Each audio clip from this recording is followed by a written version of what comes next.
रविवारी महाराष्ट्र केसरी कुस्ती स्पर्धा अहिल्यानगर जिल्ह्यातील कर्जतमध्ये पार पडली.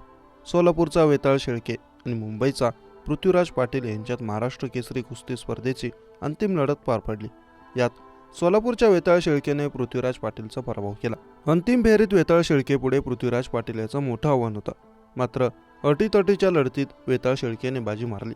महाराष्ट्र कुस्तीगीर संघ, अहिल्यानगर तालीम संघ आणि आमदार रोहित पवार मित्रमंडळ यांच्या संयुक्त विद्यमानाने कर्जतमध्ये महाराष्ट्र केसरी कुस्ती स्पर्धा आयोजित करण्यात आली होती.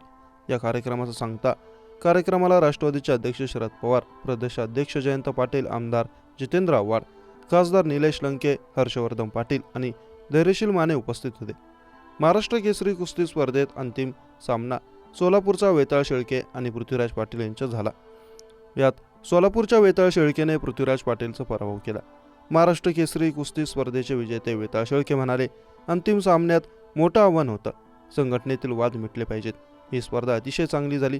दोन संघातील वाद मिटायला हवे. यात गोरगरीब खेळाडूंचे नुकसान होत आहे, अशी प्रतिक्रिया वेताळ शेळके यांच्या गुरूंनी व्यक्त केली.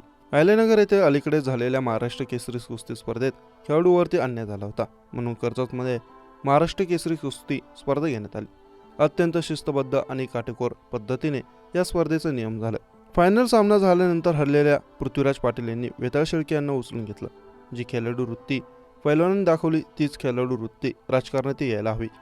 सध्याचं राजकारण वैयक्तिक आणि खालच्या पातळीवर घसरलं असल्याची खंत रोहित पवार यांनी व्यक्त केली. महाराष्ट्र केसरी कुस्ती स्पर्धेत शिवराज राक्षे आणि पृथ्वीराज मोहोळ यांच्यातील अंतिम लढतीच्या निकालावरून चांगलाच गोंधळ झाला होता. शिवराज राक्षेने पंचांना मारलेल्या लाथेवर मोठा वाद निर्माण झाला. त्यामुळे अहिल्यानगर जिल्हा तालीम संघ आयोजित महाराष्ट्र केसरी कुस्ती स्पर्धेकडे सर्वांचं लक्ष लागलं होतं. वेताळ शेळके सोलापूर जिल्ह्यातील माढा तालुक्यातील आहे. तो माती विभागातून महाराष्ट्र केसरी किताबाच्या कुस्तीसाठी पात्र ठरला होता. सध्या तो पुणे येथील आंतरराष्ट्रीय क्रीडा संकुलात काका पवार यांच्या मार्गदर्शनाखाली कुस्तीचे प्रशिक्षण घेतो.